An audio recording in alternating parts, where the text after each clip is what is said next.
नाजरीन, सैलाब को गुज़रे अब कई दिन हो चुके हैं, लेकिन वो अपने पीछे तबाही की बहुत बड़ी दास्तानें छोड़ गया है। और अगर ये कहा जाए कि 2010 के सैलाब से ये कहीं बड़ा सैलाब था, जिसके नतीजे में अब तक के 4 करोड़ लोग बेघर हो चुके हैं। करोड़ों अरबों रुपए अब तक जो अंदाज़ा बताया जा रहा है वो ये है कि कोई 20 अरब से ज़्यादा, 20 अरब डॉलर से ज़्यादा का पाकिस्तान में जो नुकसान हुआ है। कई लाखों घर हैं जो तबाह बर्बाद हो चुके हैं, और मवेशी हैं वो मरे हैं, अमलाक का नुकसान हुआ है। तो आज हम नौशेरा में मौजूद हैं। ये भी एक शहर है जो दरिया काबल में सैलाबी रेले की जद में आया है, और बड़े पैमाने पे यहाँ पे भी तबाही हुई है। हम इस वक्त मौजूद हैं उस एरिया में, उस जगह पे जहाँ से बुनियादी तौर पे इस दरिया में आने वाले सैलाबी रेले ने एक बंद को तोड़ा और उसके बाद वो शहर में दाखिल हुआ और उसने फिर जो है वो तबाही बर्बादी फैलाई। लेकिन इस वक्त भी अगर आप देखें, कैमरा मैन दिखा सके, तो रिपेयर वर्क हो रहा है, लेकिन जिस अंदाज में हो रहा है कि मट्टी डाली जा रही है और उसके साथ फिर ये पत्थरों के कुछ ये जो बना के एक बंच डाले जा रहे हैं।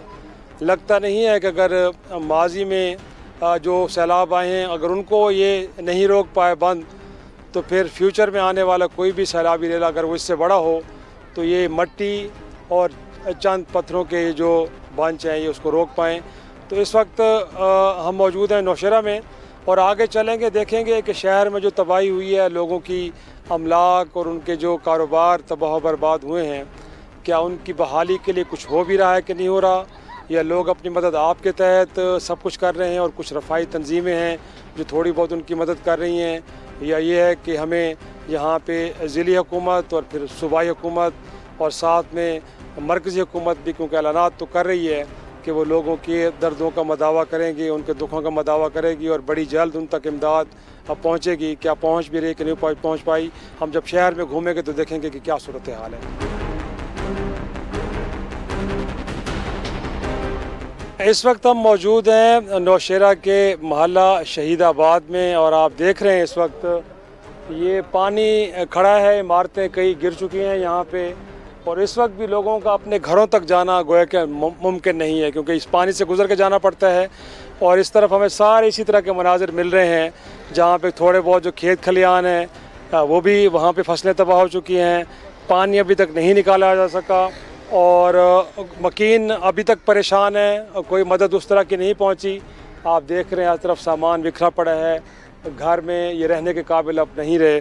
इस वक्त हमारे साथ मौजूद है एक यहाँ पे मोहम्मद खातून, इनसे पूछते हैं क्या अभी तक क्या कोई घर आपका कुछ दोबारा ठीक करने के लिए कुछ हुकूमत ने कोशिश की है? हाँ, क्यों नहीं कोशिश कर रहे। हमारा कमरा बहुत गिर गया नहीं है और इतना इतना सुराख है।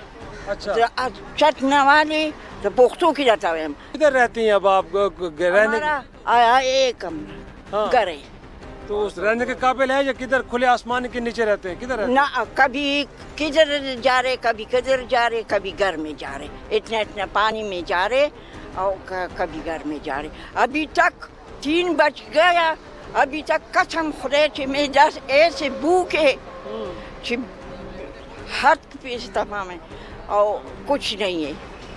तो कोई राशन, कोई मदद, कोई कुछ नहीं? पकाना किधर से, पानी किसे करते क्या चीज़ की?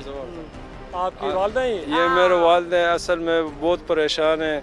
दूसरा बात यह है कि हमारा पानी का बीच में जो है अभी भी घर फंसा हुआ है। पूरा नौशेरा का नौशेरा जो है पानी उससे निकल गया, लेकिन कुछ इलाके ऐसे हैं, कुछ जगह ऐसे है कि वहाँ पे जो है ना हमें हुकूमत देख रहा है, ना हमें कोई ऐसा कोई बंदा अमीर बंदा कोई मतलब कोई इमदाद वगैरह जो है ना, इमदाद की ज़रूरत नहीं है।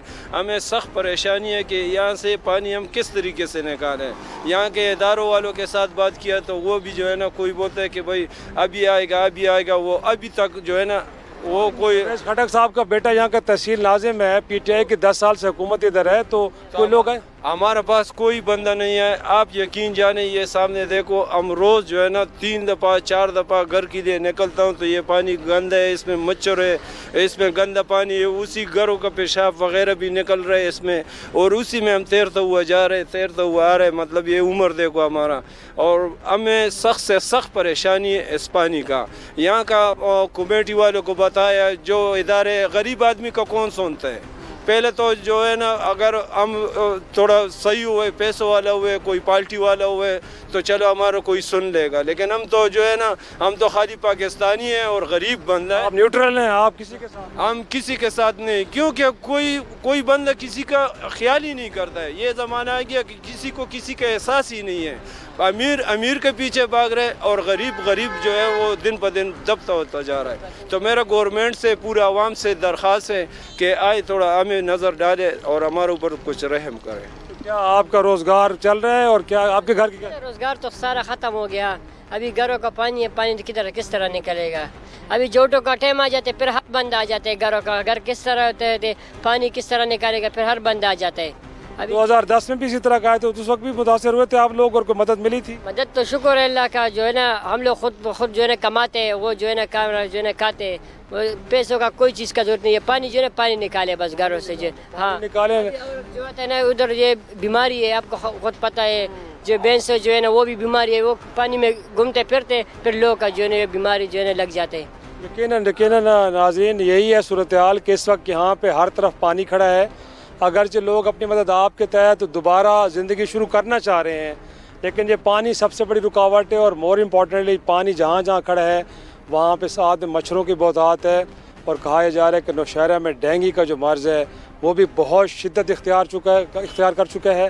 हॉस्पिटल्स में कोई जगह नहीं है, और अगर ये पानी इसी तरह खड़ा रहा तो इसमें कोई शक नहीं है कि बीमारी और बढ़ेगी। और जिस तरह ये कह रहे थे कि उससे उसके जानवर भी उनके बीमार हो रहे हैं। तो जो मकान जो थोड़े बचे हुए, ये पानी मौजूद हो, ये और मकान भी हमारा गिरा सकता है। प्लीज़ थोड़ा हेल्प कीजिए ये पानी का बस। सही, यकीनन यही सबसे बड़ा मुतालबा इनका है कि इस पानी को निकाल दिया जाए, वरना जो बची कुछ इमारतें हैं, अगर ये पानी खड़ा रहा तो उनकी बुनियादों को और ज़्यादा ये कमज़ोर करेगा। और अगर जो बच सकती हैं इस वक्त इमारतें, जो घर बच सकते हैं, वो भी नहीं बच पाएंगे। तो ये सूरत हाल है शहीदाबाद की, इस इलाके की।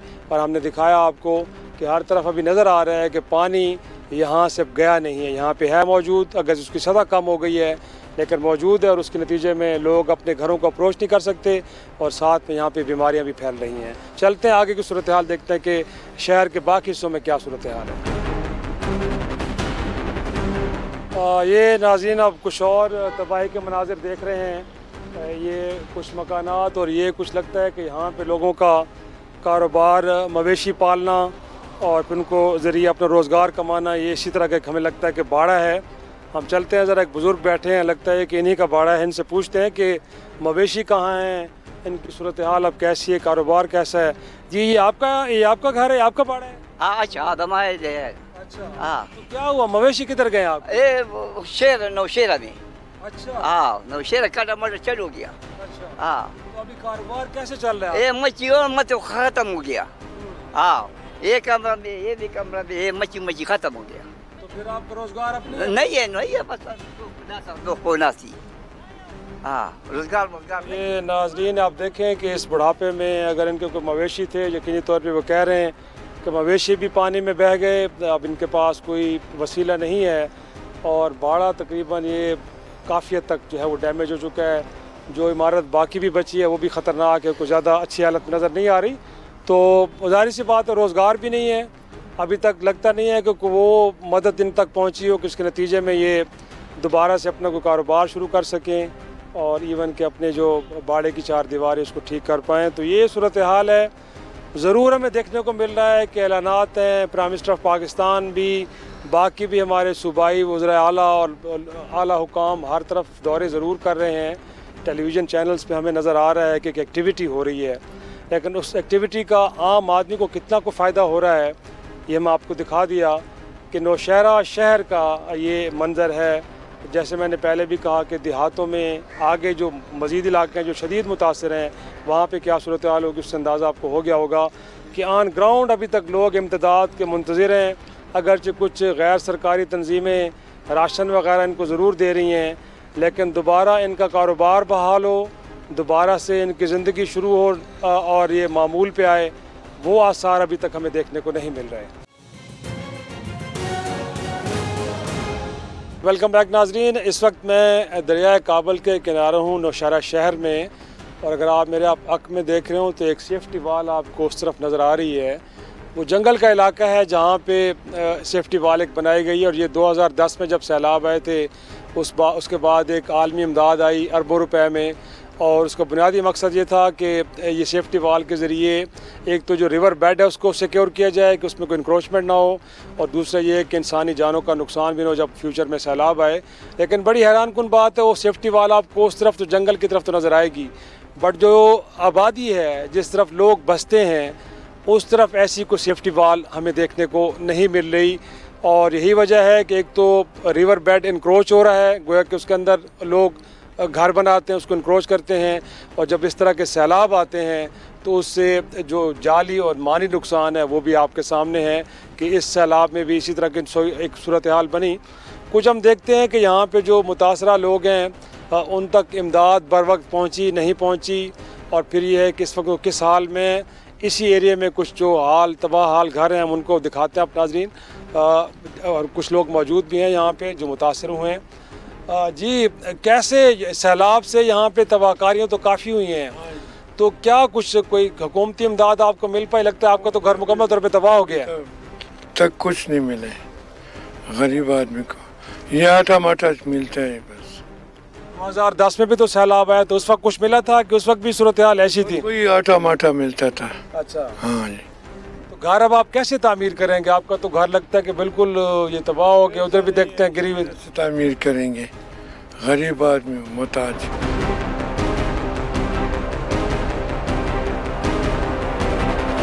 ये नाज़रीन, हम आपको एक घर की हालत दिखा रहे हैं। ये नौशहरा का एक घर, उसमें सामान अभी तक देखें सारी हर चीज़, कपड़े जो सैलाब में बिल्कुल तबाह बर्बाद हुए, हर चीज़ ये देखें, सारे बिस्तर वगैरह, ये सारा बिल्कुल ये वो जगह जहाँ पे पानी को 7-8 फुट तक रहा है, ये वहाँ की हालत है। ये घर की हालत देखें, सारी ये चारपाइयाँ टूटी हुई पड़ी हैं यहाँ पे कोने में, और ये घर की हालत है आप देख रहे हैं।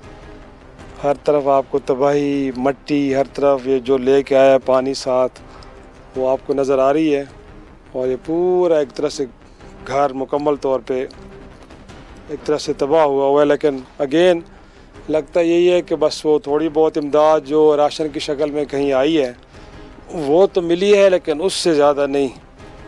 और ये देखें जी, घर के ये जो मकीन है वो हमारे साथ हैं। अगर मेरा कैमरामैन दिखा सके तो ये छत जो है बिल्कुल यहाँ से गिर चुकी है, और पानी ऊपर से आया है, गोया कि पानी नज़र आ रहा है कि जो मड पड़ा हुआ नीचे, ये ऊपर से लेवल इतना ज़्यादा था कि ऊपर से नीचे आया है ये, और सारा ये कपड़े वपड़े, जूते वूते, हर चीज़, ये सारा आपको सामान घर का, रज़ाइयाँ, ये थोड़े बहुत जो सोफ़े वगैरह थे, सब कुछ, बर्तन वर्तन, हर चीज़ आपको नज़र आ रही है। तो क्या अभी तक तो आप काफ़ी दिन गुजर गए हैं अब तो सैलाब को, अभी तक कोई मदद नहीं पहुंची और ये इसी तरह चलता रहा है ना यार? कुछ हम कैंप से भी झटपट निकाले गए, बस कुछ मदद भी नहीं। अच्छा, कैंप में रहे आपकी फैमिली? उधर रहे कुछ अरसा? इधर 4-5 दिन निकाल गया, हम वापस घर में। अच्छा, हाँ। तो अभी क्या है, आपको घर बनाने के लिए कोई पैसे, कोई चीज़? ये थोड़ा से ये आम खास चीनी दाल माल देता है और कुछ। तो कैसे फिर ये आपका गुजारा चल रहा है? आप कैसे, आप इस हालत में तो नहीं रह सकता कोई भी? नहीं है ना, बस अर्श टूट गया, अर्श खराब हो गया।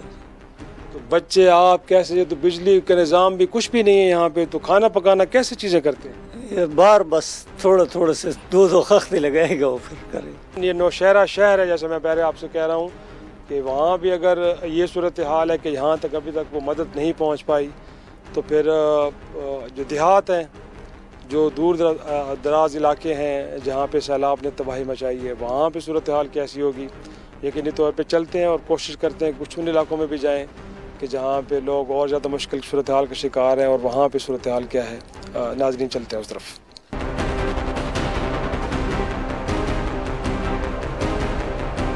ये नाजरीन एक स्कूल हम आपको दिखा रहे हैं नौशहरा शहर का, और ये सैलाब में पानी यहाँ पे भी 7-8 फुट और उससे भी ज़्यादा, बल्कि हम कह सकते हैं कि 10-11 फुट तक पानी था। और उसके बाद ये स्कूल की हालत है कि पानी अभी भी यहाँ पे कहीं ना कहीं हमें नज़र आ रहा है, लेकिन पूरी इमारत, ये देखें बच्चों की किताबें, और ये देखें जमात इस्लाम की उर्दू की बुक पढ़ी है और ये किताबें गीली हो चुकी हैं। यकीनी तौर पे यहाँ पे अब तदरीस का निज़ाम जो है वो मुअत्तल हो चुका है। हम क्यों भूल जाते हैं, एक सबक ये भी इसमें है, और यकीनी तौर पे हम क्यों भूल जाते हैं नाज़रीन कि 2010 में भी किसी तरह का सैलाब आया था और उस सैलाब ने भी इस इलाके को तबाह बर्बाद किया था। लेकिन हमारे हुक्मरान क्यों भूल जाते हैं कि जब इस तरह की क्लैमिटीज़ आती हैं तो हमारे लिए एक सबक लेके आती है, एक अपॉर्चुनिटी भी लेके आती हैं कि फ्यूचर में अगर कोई इस तरह की क्लैमिटीज़ आएँ, इस तरह की कोई आफात आएँ, तो उनसे कैसे हमने निपटना है।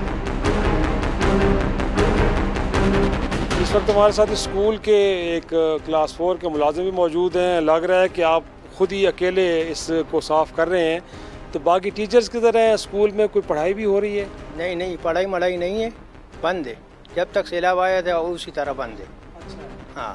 तो क्या आप अकेले लगे हुए हैं यहाँ पे, और कुछ नहीं लगाया कि मज़दूर वगैरह कि जल्दी सफाई हो ताकि तालीमी निज़ाम बहाल हो? मुश्किल है सर। किधर हैं स्कूल के हेडमास्टर होंगे कुछ? स्कूल के स्टाफ जो है वो टाइम पे छुट्टी की है, हो गई है। हाँ, हेडमास्टर साहब और बाकी लोग आ रहे हैं? हाँ, सब कुछ आ रहा है, लेकिन सारे टीचर सारे साथीदार आ रहे हैं, लेकिन जब टाइम पूरा हो जाता है फिर वापस चले जाते हैं। तो किसी ने, हेडमास्टर ने, किसी ने हुकूमत से कोई नहीं कहा कि इसको जल्दी साफ़ करें, ठीक करें? इसका वीडियो करा के फिर वो व्हाट्सएप पे दे दिया, फिर फेसबुक पे दे दिए, तक सेक्रेटरीट तक दे दिए, लेकिन कोई पूछने वाला नहीं आया। नाज़रीन, सैलाब मुतासिरीन की मदद के लिए गैर सरकारी तंजीमें भी बड़ा एक इम्पॉर्टेंट रोल प्ले कर रही हैं। तो इस वक्त मौजूद है हम अल खिदमत फाउंडेशन के रिलीफ सेंटर पे, और हमारे साथ मौजूद हैं यहाँ के जो ऑपरेशनल हेड हैं, पूरे इस रिलीफ ऑपरेशन को जो हेड कर रहे हैं, हाजी इनायतुर्रहमान साहब। बहुत शुक्रिया जी। ये बताइएगा कि इस वक्त नौशहरा के अंदर जो रिलीफ ऑपरेशंस की सूरत हाल, गैर सरकारी तंजीमें तो अब तय कर रही हैं, बट हुकूमती कारकर्दगी से आप लोग कितने मुतमईन हैं, और एक जो कोऑर्डिनेशन होती है बिटवीन द गवर्नमेंट एंड और फिर जो NGOs हैं, वो कितने आपको इफेक्टिव नज़र आ रही है? बिस्मिल्लाहिर्रहमानिर्रहीम। तो हुकूमत की जो कोऑर्डिनेशन है वो तो नज़र नहीं आ रही है, क्योंकि मेरे जो रिलीफ कैंप है उसमें AC साहब आए थे और मैंने इनसे बार बार रिक्वेस्ट की कि आप मुझे अपना नंबर दे दें, तो वो हचकचा रहे थे, अपना नंबर भी मुझे नहीं दे रहे थे। तो मैं सोच रहा था कि भाई ये तो सैलाबी सूरत हाल है, ये तो इमरजेंसी है, इसमें एक ऑफिसर आया हुआ है, वो आपको नंबर भी दे रहे हैं, वो समझ रहा है कि मतलब ये सबसे बड़ा तंजीम है, अच्छा काम भी रही है, इंटरनेशनली रिकगनाइज भी है। इसके बावजूद वो मुझे ज़ाती नंबर भी नहीं दे रहा है, तो मुझे बहुत अफसोस हुआ। फिर उन्होंने कहा कि ये हम अनरजिस्टर्ड तंजीमें बंद कर रहे हैं, क्योंकि हुकूमत ने हमें बंद कर रहे हैं, वजह उन्होंने कहा कि अनरजिस्टर है और ये हम नहीं छोड़ते, हुकूमत ने ऑर्डर दिया हुआ है। तो जहाँ पर हमारा रिलीफ कैंप कायम है वहाँ पर उन्होंने जो है दो तंजीमें और भी काम कर रही थी, तो उन्होंने फिर उनको बंद कर दिया था। मैंने उनसे पूछा कि भाई अगर इस इमरजेंसी की सूरत हाल है, अगर एक बंदे के पास 2 रोटियाँ है और वो इस कहता है कि मैं 1 रोटी खाऊंगा इसके बाद, और ये 1 रोटी जो है वो अपने इस भाई को दूंगा क्योंकि ये भूखा है और सैलाब ज़्यादा है, तो आप इनसे पूछेंगे कि ये आप रजिस्टर है या अनरजिस्टर है। तो मैंने इनसे कहा कि भाई ये आप जो लूट मार हो रहा है, जहाँ पर लोगों को ठहराया है हुकूमत ने स्कूलों में, कॉलेजों में, तो वहाँ चोर अच के आ चुके हैं और मतलब तकरीबन आधी तादाद में वो सामान पूरा ले जाते हैं लोगों से। और वो जो मुस्तहिक है वो उधर तक जाते भी नहीं है, वो बेचारे एक तरफ खड़े होते हैं। लेकिन हमने तो एडिशनल डिप्टी कमिश्नर से भी मिले हैं, उन्होंने कहा है कि हमने तो कैंप सब बंद कर दिए हैं, लोगों के घर कुछ पार्शली बहाल हो गए तो घरों को वापस चले गए हैं, बट जो आप पिक्चर दे रहे हैं उससे तो लग रहा है कि नहीं, सूरत हाल अभी भी गंभीर है। बंद कर दिए हैं, लेकिन जब 2-3 दिन तक वो ठहरे हुए थे तो ज़ाहिर है उनको तो ज़रूरत थी ना, उनको तो ज़रूरत थी पकी पकाई चीज़ों की। तो हमने देखा है, मतलब इधर टेक्नोलॉजी कॉलेज जो है इधर कैंप था, मैं खुद गया था वहाँ पर। हमारी आयशा सईद बाजी जो है वो जो MNA रही है स्वाद से, वो भी आई हुई थी। वो लोगों में कैश तकसीम कर रही थी और वो लोग उन पे टूट पड़े। तो फिर मतलब मैंने इनसे कहा कि भाई आप इधर से जाते हैं क्योंकि इधर हमारा काम नहीं होता, हमें प्रोटेक्शन नहीं मिलती, हमें अपनी भी प्रोटेक्शन नहीं मिलती। एक दिन उसी दिन मतलब वो जो एसी साहब आए हुए थे, मैंने इनसे कहा कि भाई ये आज जो है 3 गाड़ियाँ नौशेरा से वापस आई है, लौट कर वापस आई है, उन्होंने मार खाई है, उनके कपड़े फटे हुए थे और हमें मिन्नतें कर रहे थे कि जो बाकी 20-25% सामान हमसे रह गया है वो आप ले लें, इसको आप पहुँचाए। तो तहफ़्फ़ुज़ भी हुकूमत की जानिब से मिल रहा। भाई ये इन लोगों को तहफ़्फ़ुज़ देना जो है ये हुकूमत की सबसे बड़ी ज़िम्मेदारी ये है कि हुकूमत अगर अपनी तरफ से कुछ नहीं दे सकती और कोई ले जाना चाहे तो आप इनको तहफ़्फ़ुज़ भी नहीं दे सकते, तो आप ये काम करें, इसको छोड़े कि ये तो सवाल बड़ा इजाफी रहा है जो सूरत हाल आप बता रहे हैं, लेकिन अवामी नुमाइंदे भी आप, क्योंकि आप तो गली कूचे में जा रहे हैं, लोगों के घर तक पहुँच रहे हैं, कुछ देखा है आपने हुकूमती नुमाइंदों को, रियासती मशीनरी को एक्टिव हो, डाटा कलेक्ट कर रहे हों, फिर साथ में कुछ देख रहा है कि लोगों को हुकूमती सतह पे कोई रिलीफ मिल भी रहा हो? उस दिन जी हमारी जो ख़वातीन विंग है अल-खिदमत फाउंडेशन की, वो सवाबी से भी आए हुए थी और इधर भी थी, इधर की भी थी। गुजरा मोहल्ला जो है, मोहल्ला गुजरान जो बिल्कुल दरिया के सामने है, उसमें हम घर में चीज़ें, बर्तन और कपड़े और फूड पैकेज और मतलब इसके अलावा आटा वो हम दे रहे थे।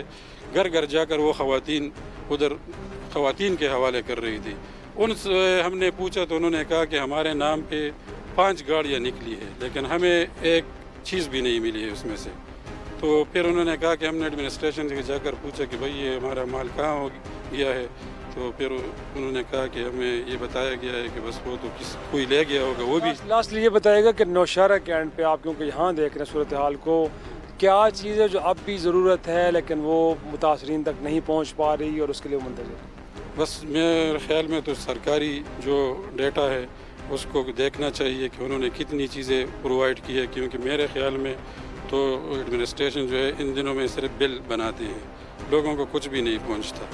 तो इसका ऑडिट भी होना चाहिए कि कहाँ गया है, क्योंकि मतलब हम एक बड़ी तंजीम है, सब इसको तस्लीम करते हैं, हमें तो मतलब वो जो हम पेमेंट करते हैं उस पर भी ये नहीं देते। तो अगर ये नहीं देते तो मतलब ये है कि ये तो कहीं जाता है, किसी के घर जाता है, किसी को कोई लूट लेता है, इसको सियासी लोग होंगे, एडमिनिस्ट्रेशन के लोग होंगे, वो ज़ाहिर है वो इकट्ठे खाते हैं। तो यही मसला है।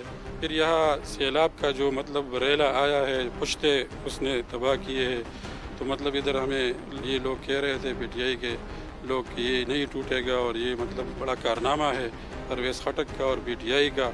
हालांकि ये जो पुश्ता बना है UNO के फ़ंड से बना है और UNO के फ़ंड से अगर कोई पुश्ता बनता है तो ज़ाहिर है इसमें मतलब बहुत अच्छा काम हुआ होगा, इसमें सीमेंट का इस्तेमाल हुआ होगा, इसमें सरिये का इस्तेमाल हुआ होगा, इसमें एक बोरी सीमेंट इस्तेमाल नहीं हुई है, 1 फुट का सरिया इसमें। वो तो जब तहकीकात होंगी तो पता चलेगा, लेकिन अगेन आपने जो इस तस्वीर कशी की है वो ज़्यादा तसल्ली बख्श नहीं है, लेकिन ज़रूरत इस अमर की है और यकीनन मीडिया भी ये सवाल उठाता रहता है कि ऐसी क्लैमिटीज़ के अंदर हुकूमत वक्त अकेले सब कुछ नहीं कर सकती, उसे गैर सरकारी तंजीमों की मदद की ज़रूरत पड़ती है।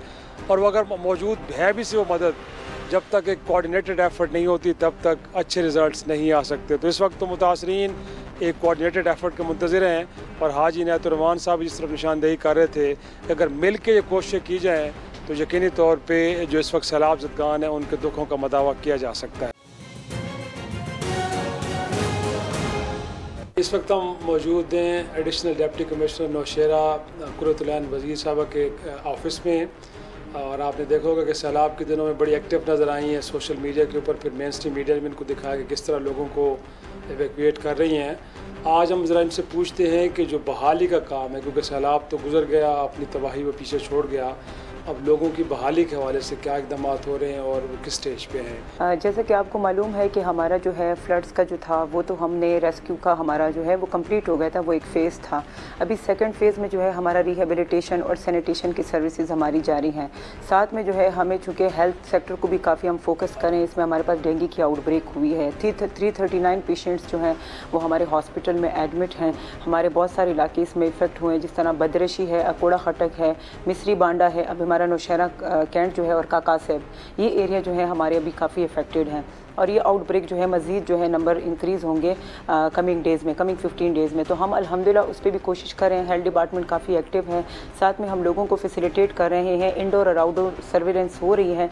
इंडोर सर्विलेंस में हमारी जितनी भी LHWs हैं घर जा जा के लोगों को अवेयर भी कर रही हैं कि आप लोग किस तरह जो है फुल स्लीव्स के कपड़े पहनेंगे, आप लोगों ने जो है अपने घर के बर्तन वगैरह में पानी जमा नहीं रखना है। आउटडोर सर्विलेंस में हमारी सैनिटेशन सर्विसेज आती हैं, जिसमें हमारा इरिगेशन डिपार्टमेंट, TMA, हमारा लोकल गवर्नमेंट के ADs जितने भी हैं वो सारे एक्टिव हैं और सफाइयाँ करा रहे हैं। लेकिन रिहेबिलिटेशन की जो ये सर्विसेज है ये हम मज़ीद जो है 15-20 दिन तक लेके जाएंगे, क्योंकि अभी भी जो है बहुत सारी जगहों में पानी खड़ा है। लेकिन वो जो पानी खड़ा होने वाली बात आप करिए और डेंगू के जो आउटब्रेक है, हम भी शहर में मुख्तलिफ इलाकों में घूम फिर के आए हैं और जिन इलाकों का आपने जिक्र किया वहाँ तो पानी खड़ा है, वहाँ तो लग नहीं रहा कि कोई लोग वहाँ पे पानी को निकालने के लिए कोई एफर्ट कर रहे हैं। लोग आज भी पानी से गुजर के अपने घरों तक जा रहे हैं। तो पानी कब तक निकल पाएगा, क्योंकि जो हमारी ऑब्जर्वेशन है हमें तो कोई ऐसे एफर्ट होते हुए नज़र नहीं आए। देखिए जी, अभी जितने भी हमारे मोस्टली हिट एरियाज थे, जैसे मिसलाबाद है, हमारा माना खेल है, हमारा कचकोल आबाद है, हमारा पीर पियाई है, अमनगढ़ है, ये सारे वो इलाके हैं जहाँ पर सैलाब जो है, सैलाब का एक बहुत बड़ा रेला आया था। मैक्सिमम हद तक हमने कोशिश की है, हमारी हैवी मशीनरी इंगेज है, लेकिन कुछ ऐसी जगह हैं जहाँ पर जो है हमारी डिवाटरिंग नहीं हो पा रही है। वहाँ पे जो है हमारा जो है रेस्क्यू की टीमें जो है या वहाँ पे डिवाटरिंग नहीं कर पा रही, तो वहाँ पे हम इरिगेशन डिपार्टमेंट और CNW रोड से हम हैवी मशीनरी मंगवा के वहाँ पे हम डिगिंग करा के जो है और वहाँ पे प्रॉपर जो है हम चैनल्स बना के वाटर को निकाल लें। एक तो हमने ये भी ख्याल करना होता है, क्योंकि मोस्टली लोग जो है अपनी ज़मीनों में डिगिंग के लिए हमें रास्ता नहीं देते, वो भी एक जो है उनसे हम फिर बातचीत करके कि जाहिर है हमने ये पानी तो निकालना है, तो उन्होंने हमें कोई जो है इस तरह का रास्ता देना होगा जिससे हम ये डिवाटरिंग कर सकें। वो जो NGOs आके लोगों को हेल्प आउट करते हैं, तो कोऑर्डिनेशन और किन एरियाज़ में जाकर उन्होंने कैसे काम करना, उस हवाले से भी कुछ स्ट्रेटजी इवॉल्व हुई है कि नहीं? जी देखें, NGOs जो भी आती हैं वो तो हमें या तो ड्राई फूड दे देती हैं, राशन प्रोवाइड कर देती हैं, या मैक्सिमम हमारी मेडिकल कैंप्स हमें करवा देती हैं, जो कि हम ऑलरेडी हमारी भी डिस्ट्रिक्ट गवर्नमेंट की जो है हमारी डिस्ट्रिक्ट एडमिनिस्ट्रेशन के काफ़ी मेडिकल कैंप्स हमने खुद भी एक्टिव किए हैं हेल्थ डिपार्टमेंट के थ्रू। अभी जो हमें ज़रूरत है वो सैनिटेशन सर्विसेज की, यहाँ पर सफाइयाँ होनी चाहिए ताकि लोग अपने घरों में जाएँ। मर्द तो हम निकाल रहे हैं, लेकिन उनको उठाने के लिए फिर हम AD लोकल गवर्नमेंट जो है वो सर्विसेज दे रहे हैं जेनेटर्स के थ्रू। फिर हम TMA को साथ में इंगेज करते हैं, क्योंकि हैवी मशीनरी से ज़ाहिर उसको पिक भी करना होता है और डिस्पोज ऑफ करना होता है। प्राइवेट स्कूल्स मैंने देखे कि कहीं ना कहीं ऑपरेशनल हैं, बट कुछ सरकारी स्कूलों को हमने विज़िट किया है, वहाँ पे अभी तक फर्नीचर की बुरी हालत है, पानी कहीं ना कहीं खड़ा है, क्लासेस नहीं हो रही। हमने एक आध स्कूल को विज़िट किया है, तो बुनियादी तौर पे तो एजुकेशन तो बड़ा एक प्राइम एरिया है जिसको इफेक्ट नहीं होना चाहिए। तो इतने दिन गुजर गए, अभी तक कुछ स्कूल जैसे कि जहाँ पे बिल्कुल कुछ काम नहीं हुआ। जी बिल्कुल, हम इसमें मेरे पास रिपोर्ट आती है, DO फीमेल जो है प्रॉपर हमें रिपोर्ट कर रही हैं कि यहाँ पे जो है मैडम हमें जो है फैसिलिटेट करें, क्योंकि रास्ते ब्लॉक हो चुके हैं, मड उनकी जो है स्कूलों क्लासेस में भरा पड़ा है। तो उसको जो है हमने बिल्कुल जो है दो डिपार्टमेंट्स को इंगेज किया, एक TMA को किया, हमने AT लोकल गवर्नमेंट को किया है। लेकिन आपको पता है कि हमारा मोस्ट ऑफ द एरिया जो है वो इफेक्ट हो चुका है। हमारी जितनी भी सर्विसेज होती हैं हम कोशिश करते हैं कि हर जगह पे पहुँचे, लेकिन फिर भी यही बात है कि रिहेबिलिटेशन में हमें 15-20 दिन लगेंगे। तो लोगों को कोई कंपनसेशन मिलना शुरू हो गई, या अभी तक आपने सिर्फ एक डॉक्यूमेंटेशन की है और लोगों को आइडेंटिफाई कर लिया है, बट अभी उन तक माली इमदाद पहुंचना बाकी है? सर अभी जो हमारा चल रहा है, हमारा दूसरा फेज़ जो है उसमें रिहेबिलिटेशन में हमने लोगों को कंपनसेशन देना जो है प्रोविंशियल गवर्नमेंट की तरफ से हमारे जो है रिलीफ पैकेजेस राशन के आ रहे हैं, घर घर हम तकसीम कर रहे हैं। जो 25,000 हमारी फैक्ट्रीज थे उनको घर घर जाके जो है राशन हम दे रहे हैं। हमारा कंसर्न तहसीलदार विद पटवारी और फुकर पर्सन जाके उनके इंदराज हमने ऑलरेडी की हुई हैं, क्योंकि हमारे पास जो है असेसमेंट हो चुकी थी। तो अब एक तो हम उनको जो है सूबाई हुकूमत की तरफ से जो राशन का पैकेज है वो दे रहे हैं, इसके अलावा वफाक की तरफ से हमारे पास 25,000 रुपये का हर एक फैमिली को जो है हम पैकेज भी दे रहे हैं। तो रकम के लिहाज से जो है वफाक की तरफ से ये हमें एक अच्छा वो जेस्चर आया है कि उन्होंने 25,000 पर फैमिली जो इफेक्टेड हैं उनको ये मिल रहा है। इसके अलावा हमारी जो है क्लेम असेसमेंट कमेटी वो चूँकि एक्टिव है, जिसमें हमारे जो है असिस्टेंट कमिश्नर है, हमारा रेवेन्यू स्टाफ है, इरीगेशन डिपार्टमेंट का रिप्रेजेंटेटिव है, पाक आर्मी से एक रिप्रेजेंटेटिव है, IMU हेल्थ से और IMU एजुकेशन से। इन्होंने मिल के एक कमेटी चीफ मिनिस्टर साहब ने बनाई है कि ट्रांसपेरेंसी भी हो और घर घर जाएं, आप सर्वे करें कि जिनके घर गिरे हैं, चाहे वो पार्शियली कोलैप्स हैं या फुली डैमेज हैं, उनको आप रिपोर्ट करें ताकि अकॉर्डिंगली उनको हम चेक डिस्ट्रीब्यूशन करें। इस वक्त लोगों की मदद के लिए क्या कुछ हेल्प जो अभी तक मिसिंग है चाहिए, और अगर कोई NGOs या कहीं बाहर से भी कोई मदद आनी तो किन एरियाज़ में आनी चाहिए? देखें, सबसे पहले तो मैं शुक्रिया अदा करना चाहूँगी कि मेरे जितने भी भाई हैं पाकिस्तान में, इंटरनेशनल INGOs हैं, नेशनल हैं या हमारे सोशल सेक्टर में, दिल खोल के हमारी हेल्प की है, आए हैं यहाँ पे, हमारे मुश्किल वक्त में हमारा साथ दिया है। अभी जो हम फेस कर रहे हैं वो वही है कि हम राशन जो है प्रोविंशियल गवर्नमेंट तो बिल्कुल दे रही है लोग, लेकिन लोग जो है वो चाह रहे हैं कि फ़ौरन उनको जो है इमदाद फराहम हो। हमें अपना रिकॉर्ड मेंटेन करना होता है प्रॉपरली, हम एक एक फैमिली को देते हैं, लेकिन उनकी राशन की डिमांड काफ़ी ज़्यादा है। दूसरा ये कि हम हेल्थ सेक्टर में जो है हम मज़ीद वाटर बॉर्न बीमारियाँ जो है उसको हम फेस कर रहे हैं, जिसमें हमें जो है मलेरिया, डेंगू, हमारा डायरिया हो गया, इसके अलावा जो टाइफाइड है ये हमारा बहुत उरूज पे है, स्किन की बहुत सारी डिजीज़ जो हैं वो सामने आ रही हैं, तो इसमें हमें मेडिकल कैंप्स की ज़रूरत है। हमने देखा कि जिस तरफ जंगल है वहाँ तो एक सेफ्टी वॉल है दरिया के साथ, बट जहाँ आबादियाँ वहाँ पे नहीं है, तो इंक्रोचमेंट को रोकने के लिए फ्यूचर में आबादी को महफूज करने के लिए कुछ स्ट्रेटजी इन प्लेस है, और साथ में जो बंद टूटा जिस पे हम गए भी हैं कि एक मुरम्मत का काम हो रहा है, कोई इंक्वायरी भी हो रही है कि इतने वीक बंद क्यों बनते हैं और कैसे टूट जाते हैं। तो कुछ सर देखिए, चीफ मिनिस्टर साहब की डायरेक्शंस पे हमारी कमेटी भी बनी है, हमने डिप्टी कमिश्नर साहब ने मीटिंग भी कॉल की है,